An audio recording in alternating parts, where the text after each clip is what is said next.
ఇక dead bodies ను బంధువుల ఇంటికి ఉచితంగా తరలించేందుకు అంబులెన్స్ సేవలను అందుబాటులోకి తెచ్చింది సర్కార్. గాంధీ ఆసుపత్రిలో డిప్యూటీ సీఎం మహమూద్ అలీ, మంత్రులు లక్ష్మారెడ్డి, తలసాని శ్రీనివాస్ యాదవ్ కలిసి ప్రారంభించారు. ఫస్ట్ ఫేజ్ లో 50 వాహనాలను అందుబాటులోకి తెచ్చామన్నారు డిప్యూటీ సీఎం మహమూద్ అలీ. రాష్ట్రంలోని ప్రధాన ప్రభుత్వ ఆసుపత్రుల్లో ఇవి అందుబాటులో ఉంటాయన్నారు.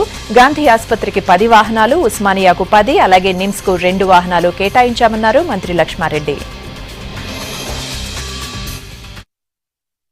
ఒకటి రెండు లేదు 50 వెహికల్స్ ప్రొవైడ్ చేస్తున్నారు. మీ గాంధీ హాస్పిటల్కు 10 వెహికల్స్ ఉంది, ఉస్మానియాకు 10 ఉంది, 11 ఈ స్పేర్లో పెట్టారు. మొత్తం తెలంగాణలో 50 వెహికల్స్ ప్రొవైడ్ చేస్తున్నారు. అలా చాలా మంచి సిస్టమ్, లేటెస్ట్ సిస్టమ్ ఉంది.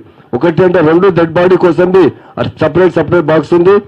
బాడీ డ్యామేజ్ అయితే లేదు, మొత్తం ఏసీ కండిషన్ ఉంది. అలాగే మా ఆనరబుల్ సీఎం గారు తెలంగాణ వచ్చిన తర్వాత హెల్త్ కోసం చాలా ఇంపార్టెన్స్ ఇస్తున్నారు.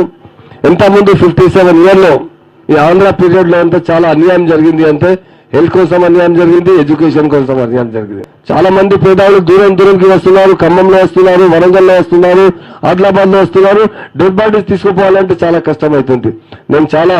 ఇది చాలా మంచి స్కీమ్. అంటే మా హెల్త్ మినిస్టర్ గారు డాక్టర్ ఉన్నారు, తప్పకుండా మా సీఎం గారు డాక్టర్ గారు హెల్త్ మినిస్టర్ ఇచ్చారు. తప్పకుండా చాలా మంచి హాస్పిటల్ ట్రీట్మెంట్ కోసం చాలా మంచి ఫెసిలిటీస్ ప్రొవైడ్ చేస్తున్నారు. బీద వ్యక్తి చనిపోయిన బాడీని వాళ్ళ ఇంటికి తీసుకుపోవడానికి కూడా డబ్బు లేని పరిస్థితులు. మరి ఇవన్నిటిని గమనించి ఈ నిర్ణయాన్ని తీసుకోవడం జరిగింది. ఈ నిర్ణయం ద్వారా మరి అన్నిత్యం ఉస్మానియా కావచ్చు, గాంధీ కావచ్చు, మిగతా హైదరాబాద్ లో ఈ గవర్నమెంట్ హాస్పిటల్తో పాటు డిస్ట్రిక్ట్ లెవెల్లో ఉన్న హాస్పిటల్ దగ్గర చనిపోయిన ఆ బాడీలను మరి ఉచితంగా వాళ్ళ ఇంటికి చేర్చడానికి ఈ ఒక గొప్ప కార్యక్రమాన్ని స్టార్ట్ చేసుకోవడం జరిగింది. దాన్ని పర్ఫెక్ట్ గా బీద ప్రజలకు అందే విధంగా అమలు చేయవలసిన బాధ్యత అధికారులది. పార్థివ వాహనాన్ని మరి 50 వెహికల్స్ స్టార్ట్ చేసుకున్నాం. ఈ 50 వెహికల్స్ 50 వెహికల్స్ లో 10 ఉస్మానియాలో, 10 గాంధీ హాస్పిటల్ ఉంటాయి, ఇంకా 3 నిమ్స్ హాస్పిటల్ ఉంటాయి, ఇంకా జిల్లా హాస్పిటల్ అన్నింటిలో ఒకటొకటి అవసరం ఉంటే 2 ఉన్నాయి. ఇంకొక 11 వెహికల్స్ స్పేర్ లో పెట్టినాం. ఎక్కడెక్కడైతే ఇక్కడ చూసుకొని దీని తర్వాత వాటిని ఎక్కడ అవసరం ఉంటే అక్కడ పంపించడం జరుగుతూ ఉంది. ఇంకా అవసరమైతే 2-3 నెలల తర్వాత రివ్యూ చేసుకొని ఇంకా వెహికల్స్ పెంచడానికి కూడా ఆలోచన చేస్తా ఉన్నాం. చాలా గ్రామాల నుంచి, జిల్లాల నుంచి వచ్చే వాళ్ళు పేద వర్గాలు పాపం చనిపోయిన తర్వాత కూడా డెడ్ బాడీస్ తీసుకెళ్లాలన్నా గానీ చాలా ఇబ్బందులు. ఒక ఆయన 2000 అంటాడు, 3000 అంటాడు, 5000 అంటాడు, 10,000 అంటాడు.